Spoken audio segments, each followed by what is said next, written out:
Bonjour tout le monde, j'espère que vous allez bien. Bienvenue dans la deuxième vidéo de ma série Notre argent, une petite série qui se veut toute simple pour vous aider à épargner, à apprivoiser une meilleure relation avec l'argent, avec l'économie, l'épargne, les dépenses aussi. Dans ce deuxième épisode, on va parler de 12 objectifs financiers qu'on peut se donner cette année pour améliorer notre relation avec l'argent et aussi atteindre nos buts pour ce qui est de faire des achats, faire des projets, épargner, toutes ces belles choses-là. Si vous n'avez pas vu la première vidéo, elles sont indépendantes. Vous pouvez regarder celle-là avant de regarder l'autre, mais je vais mettre toutes les vidéos dans la même playlist. Il y en aura 3 en tout. On est déjà rendu au mois de mars de l'année 2022, donc si vous aviez pris déjà des petites résolutions, des petites décisions par rapport à votre argent, bien peut-être que ces idées-là vont vous aider à les faire avancer. Avant d'y aller avec la première, je vous invite à vous abonner à ma chaîne, à activer les notifications aussi, la petite cloche qui est près de mon nom, comme ça vous allez savoir quand il y aura une nouvelle vidéo qui va être diffusée sur ma chaîne. Première chose, payer ses dettes avec conviction. L'objectif de payer ses dettes, c'est un bon objectif en tant que tel, mais souvent on va se dire « Oh, faut que je paye mes dettes », mais on ne se fait pas de plan. C'est très important de le faire en se disant c'est quoi les gestes que je vais poser pour rembourser une carte de crédit, un prêt étudiant, un prêt personnel, n'importe quoi, une marge de crédit qu'on a pris pour une rénovation. Donc, qu'est-ce qu'on fait pour payer ça plus vite? Première chose, bien, mettez tout ça sur papier. Qu'est-ce que vous devez, à qui, c'est quoi les taux d'intérêt, combien vous payez chaque mois. Essayez de payer plus que le minimum parce que sinon, vous allez juste payer des intérêts, puis ça finira plus. Donc, je vous encourage beaucoup à payer toujours plus que le minimum. Essayez d'évaluer aussi, est-ce que c'est plus payant pour vous de payer la plus petite dette en premier si vous avez, par exemple, une petite carte de crédit, une marge de crédit qui a plus d'argent. Et vous pouvez aller utiliser le système du snowball de Dave Ramsey, qui est de payer la plus petite dette en premier, puis ensuite prendre l'argent que vous payez là-dessus pour payer la deuxième, puis ainsi ça fait comme un effet boule de neige pour payer plus vite ses dettes. Si vous voulez, je vais vous mettre le lien vers le plan Snowball de Dave Ramsey, qui est quelqu'un qui a des bonnes idées. J'aime pas toutes ses idées, mais il y en a des bonnes. Le deuxième, c'est de se booker un rendez-vous financier avec soi-même. C'est super bon de se mettre à chaque semaine ou à chaque mois une journée où est-ce qu'on examine nos dépenses, nos entrées de revenus, qu'est-ce qu'on a fait comme avancée dans nos économies, est-ce qu'on a dévié un peu trop du plan qu'on avait, est-ce qu'on a eu des excès, est-ce qu'il y a des choses aussi dont on s'est privé, mais dans le fond, on aurait pu. Donc, c'est très bien d'évaluer tout ça au moins une fois par semaine ou une fois par mois. Moi, je le fais une fois par mois. Ce petit rendez-vous financier avec vous-même, c'est aussi un bon moment pour évaluer votre relation avec l'argent. Est-ce que ça vous stresse? Est-ce que ça vous glisse entre les mains? C'est quoi vos habitudes? Essayez de voir c'était quoi votre portrait dans le dernier mois, dans la dernière semaine, puis c'est où que vous avez eu vraiment des réflexes très émotifs par rapport à l'argent, qu'est-ce qui vous a fait tiquer, qu'est-ce qui vous a fait plaisir, aussi c'est quoi vos succès, c'est quoi vos bons coups, notez tout ça. Ça va vous aider aussi pour la suite des choses. Tout ça aussi, ce petit rendez-vous financier, ça permet de mettre de l'ordre dans sa comptabilité, ranger les factures aux bons endroits, noter les dépenses, comme j'ai dit, noter tout ce qui est financier. Vous pouvez aller chercher des templates Excel sur le web qui sont disponibles pour ça, des templates de budget, il y en a plein. Faites aller vos doigts sur Google pour les trouver parce qu'il y en a trop des différents, puis les différences de réalité financière d'une personne à l'autre sont trop grandes pour que je vous fournisse celui que moi j'utilise, par exemple. Donc, cherchez sur le web, il y en a sur Canva aussi, il y en a plein. Mais c'est ça, tout ça, ça vous permet de bien vous préparer pour vos impôts parce que vous pouvez vous faire un petit document financier par mois qui indique vos dépenses, vos revenus, tout ça. Et quand ce sera temps des impôts, bien, vous allez juste donner ça à votre comptable ou à vous-même si c'est vous votre comptable. Troisième chose, changer de travail si vous plafonnez. À la base, ce qui est bien, c'est d'essayer d'aller négocier pour avoir un meilleur salaire, le salaire qu'on mérite. Aller chercher des bonus, aller chercher d'autres avantages sociaux. On peut tous faire ça. Mais dans plusieurs des cas, quand on est dans un type d'emploi qui ne donne pas beaucoup d'avancement, ben on va plafonner. On va se faire dire au moment de l'évaluation qu'on est dans un moment charnière. On va se faire dire, ben c'est ton année, on va t'évaluer, dans un an, on va voir ça. Puis on se fait dire ça chaque année, puis après 3 ans, on se dit, hey, j'ai passé 3 ans ici, puis j'ai augmenté mon salaire de 2 3 à chaque année. Honnêtement, ça, je l'ai vu souvent en agence de publicité. Puis je vais vous dire un secret, moi, j'étais en charge de faire les augmentations dans une certaine agence et j'avais des plafonds. Donc, j'avais une équipe d'une dizaine de personnes, puis je pouvais donner une augmentation de 5 deux de 3 puis le reste, tout le monde avait 2 Là, je dis des chiffres fictifs, là.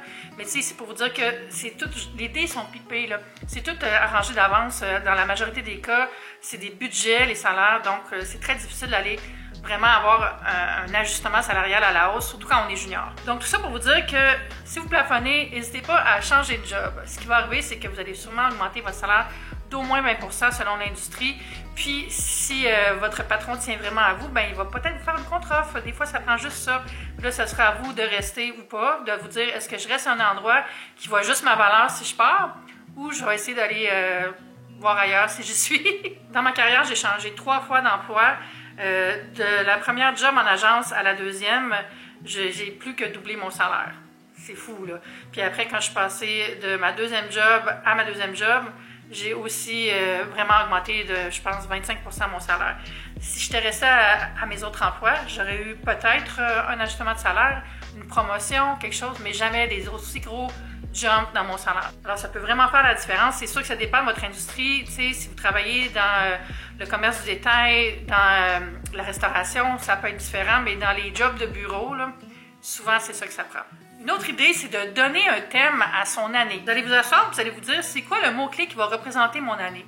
Est-ce que c'est abondance? Est-ce que cette année, je vais viser d'avoir des choses qui viennent vers moi puis je vais le visualiser beaucoup? Est-ce que c'est projet? Est-ce que je vais me dire, cette année, c'est l'année où je vais faire arriver mon projet de m'acheter une maison? Cette année, ça va être l'année où je paye mon prêt étudiant. Cette année, ça va être l'année où je refais toute ma cuisine. Vous, ça pourrait être ça. Le mot-clé, ça serait projet. Est-ce que le mot-clé de votre année, c'est minimalisme? Est-ce que je vais réduire les dépenses?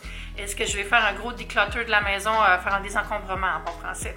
Est-ce que je vais me concentrer sur acheter l'essentiel? Est-ce que mon mot-clé, ça va être responsabilité? Je vais faire un budget, je vais surveiller mes dépenses, je vais améliorer mes réflexes financier. Ce mot-là, donc, c'est un mindset pour l'année qu'on va établir, puis on va le garder en tête quand justement on fait son petit rendez-vous mensuel ou hebdomadaire avec nos finances. Le point suivant, c'est faire son testament. Faire son testament, c'est pas seulement pour les riches, c'est pas seulement pour les gens qui ont une maison, des biens, tout ça. C'est aussi une façon de faciliter les choses à nos proches dans le cas de notre décès parce que c'est tellement plus simple. C'est aussi une façon de se protéger, justement, si on souhaite léguer nos choses à des personnes spécifiques.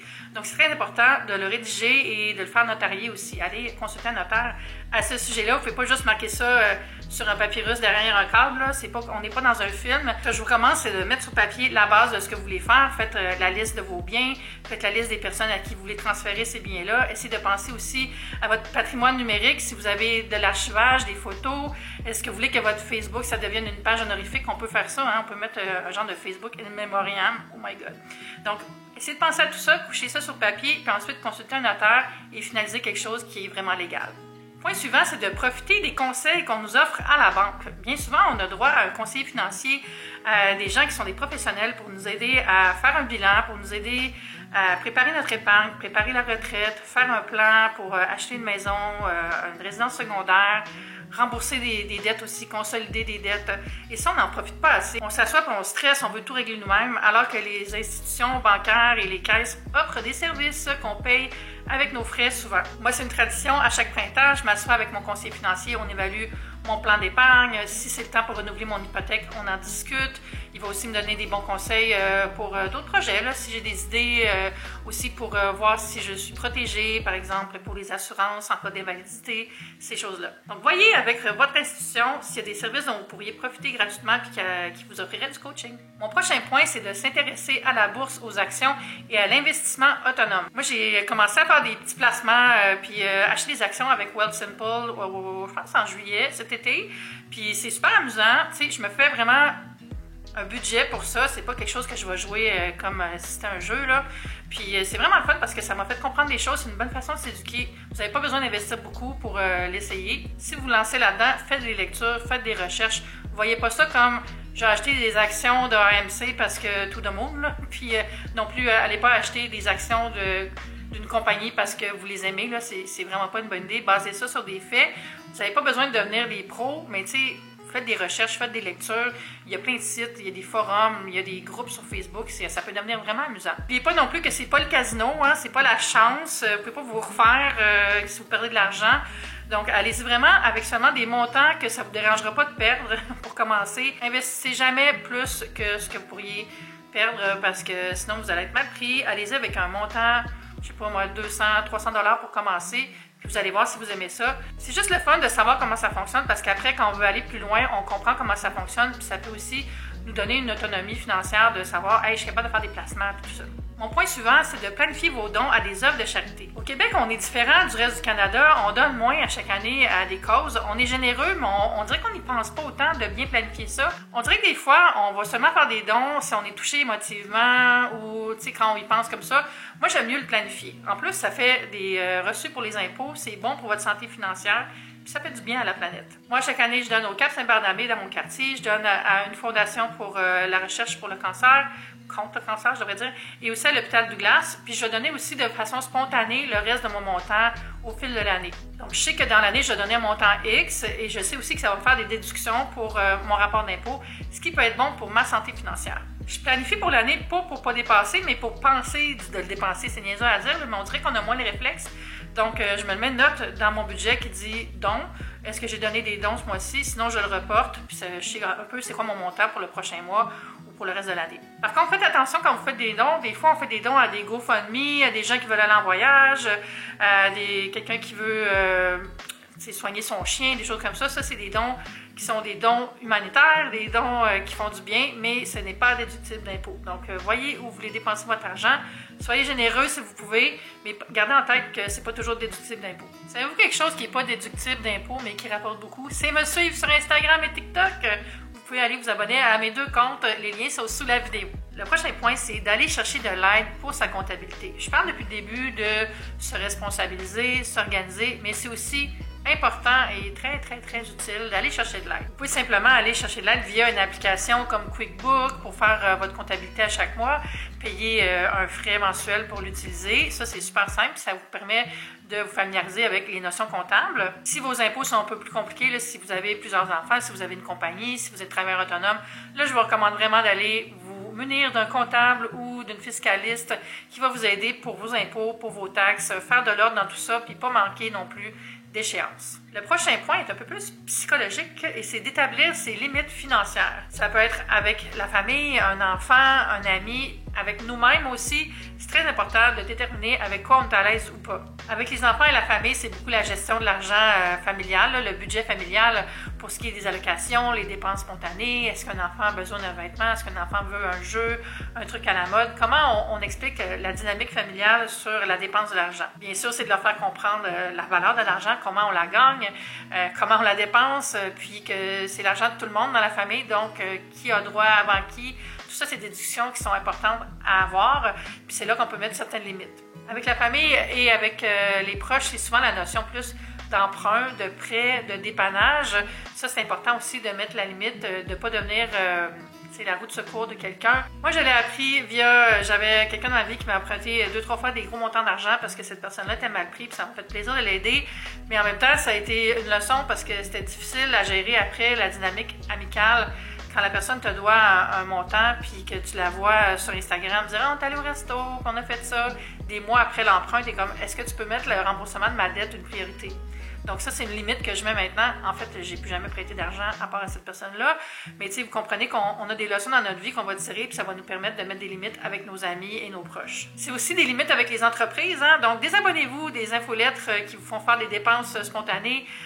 Si vous achetez trop de Uber Eats, enlevez les notifications, laissez-vous pas avoir par tous les gens qui tirent sur votre manche de chemise pour vous faire dépenser. Mettez votre limite. Un autre objectif, ça peut être de trouver une source de revenus supplémentaire. Ici, je vais faire un bémol, c'est que je vous encourage à faire ça si vous avez un projet que vous voulez atteindre plus vite. Si c'est que vous manquez d'argent dans la vie de tous les jours, peut-être que le projet sera plus grand à ce moment-là. C'est peut-être de changer de travail complètement ou de demander une augmentation de salaire. En tout cas, vous faire un plan qui, à plus long terme, va être plus payant. Mais si vous voulez juste atteindre un objectif d'épargne plus rapidement, bien là, c'est bien d'aller trouver des autres sources de revenus. Ça peut être justement de faire de la livraison avec Uber. Tu sais, pourquoi pas, si vous avez un véhicule, vous avez le temps, puis ça ne vous dérange pas de faire de la route, tout ça, bien ça peut être une petite source de revenus. Ça peut être garder des enfants, ça peut être promener des chiens. Vous pouvez partir un Shopify ou un Etsy puis vendre des trucs que vous bricolez à la maison, là, des macramés, des peintures, des petits bijoux. Ça peut être vraiment le fun aussi.